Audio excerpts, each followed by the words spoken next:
Aujourd'hui, on est dans un nouveau projet en Lettonie. On est chez Edgar et Claire. Faut savoir que Edgar, lui, son métier, c'est de faire des raquettes de neige et du matériel de tissage. Et Claire, elle est tisseuse. Et dans ce cadre-là, ils ont été invités par un festival en Estonie qui s'appelle le Bushcraft Festival. Et donc, on a décidé de les suivre.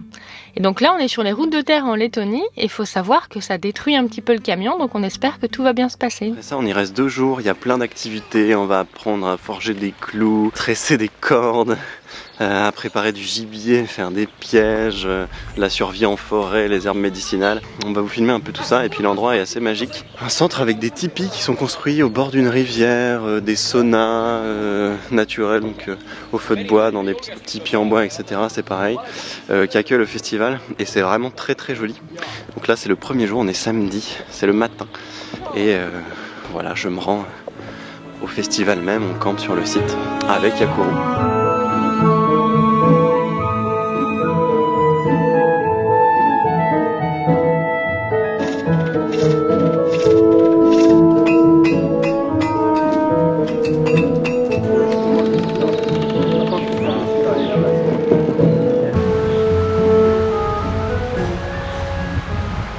Vous êtes prêts pour bushcrafter ou pas?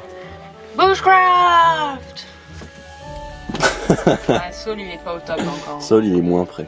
Donc là, Milena s'est lancée dans la fabrication d'un bracelet pour moi. Et moi, je vais faire une poche pour le couteau qu'on vient d'acheter.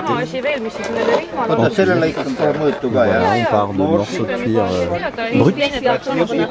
Et puis, on va essayer de faire des trucs un peu jolis.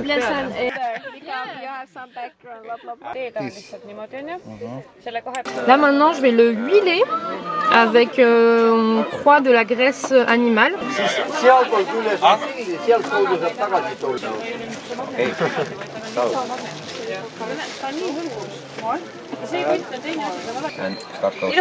Alors Clément, qu'est-ce que tu fais là? Je forme mon étui que j'ai un peu humidifié, qui soit à la forme de madame. Mais il paraît que c'est la tricky part. Il faut que tout soit au milieu.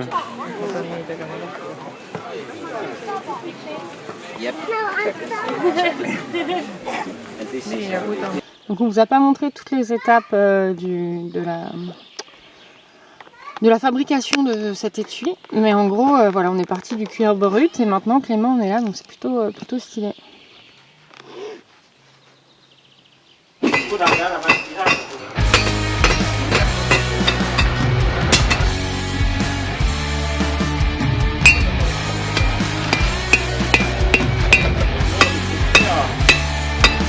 Process en fin de compte assez simple.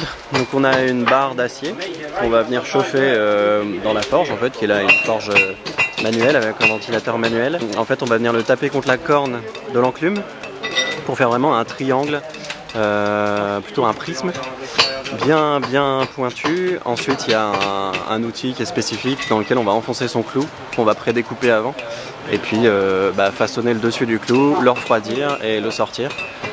Voilà, moi ça m'a pris une bonne quinzaine de minutes parce que je l'ai frappé à froid à un moment un peu trop et du coup mon bout de clou s'est cassé. Et ouais, c'est pas mal physique le travail de forgeron, sans douter. Mais c'est vrai que j'ai l'avant-bras là qui tient la caméra qui est fébrile, bien congestionné. C'est le deuxième jour du festival, on est de bon matin. On s'est levé pour les ateliers de 10h et les gens me regardent très étrangement parce que j'ai une caméra au milieu d'un festival de survivalisme / bushcraft, mais bon c'est pas très grave. Du coup aujourd'hui au programme on a pas mal de choses. On a commencé par Milena, une marche dans la forêt pour aller voir les plantes comestibles, etc. Donc avec un instructeur, a priori c'était super intéressant. Moi j'ai écouté quelqu'un parler qui fait des retraites dans la forêt et des jeûnes pendant une durée de 5 jours. Et c'est pareil, c'était aussi super intéressant. Le gars, en gros, fait un demi-jeûne puisqu'en fait, il boit de l'eau dans laquelle il met du sel non raffiné et du miel. Et voilà, il fait ça pendant 5 jours et il va dans la forêt, il ramasse des baies, il écrit, etc.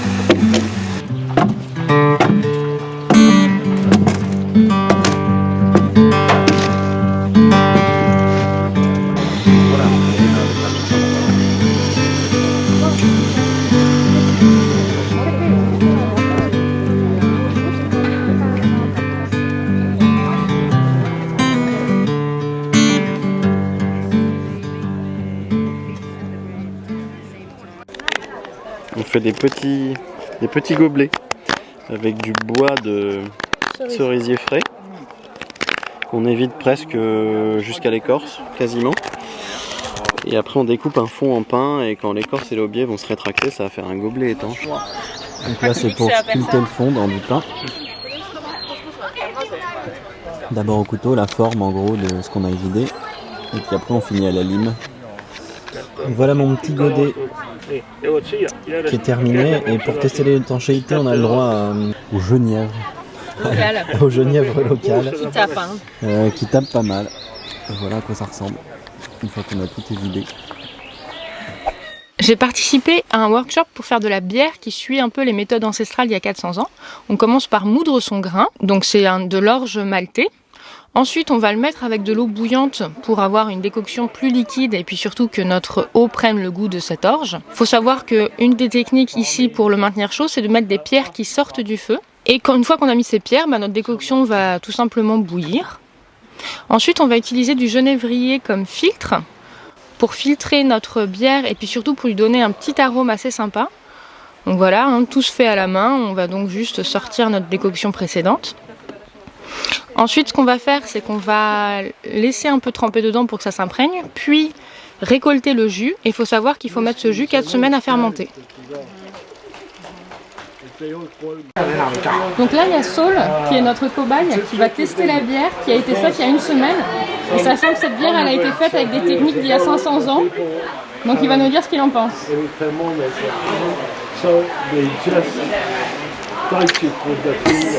So it has to be hand warm.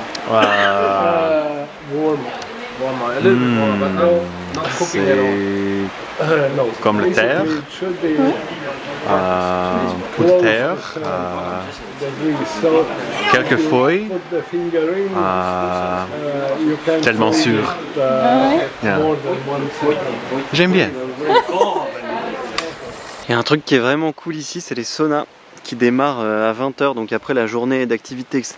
Donc aujourd'hui, entre forger des clous, faire des gobelets, ce genre de trucs, je veux dire qu'on est quand même bien rincé.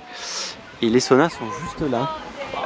Donc c'est dans ces tipis là. Bah, c'est vraiment super cool, c'est des saunas à l'ancienne, donc avec un foyer au feu de bois au milieu, et puis ils viennent mettre de l'eau dessus. Il y a la rivière pour aller se tremper, faire le bon chaud-froid. Donc voilà nos réalisations du Bushcraft Festival. On retrouve le gobelet de Clément qui est toujours utile et fonctionnel. Le superbe clou. Alors on n'a pas encore trouvé ce qu'on allait faire avec, mais je suis sûre qu'il y aura une utilité. Voilà le bracelet que j'ai réalisé pour Clément. Ça c'est le bracelet que je me suis fait pour moi. Et le clou du spectacle, si je puis me permettre, c'est vraiment cette protection de couteau qui fonctionne vraiment hyper bien et qui nous permet d'avoir un super couteau toujours aiguisé.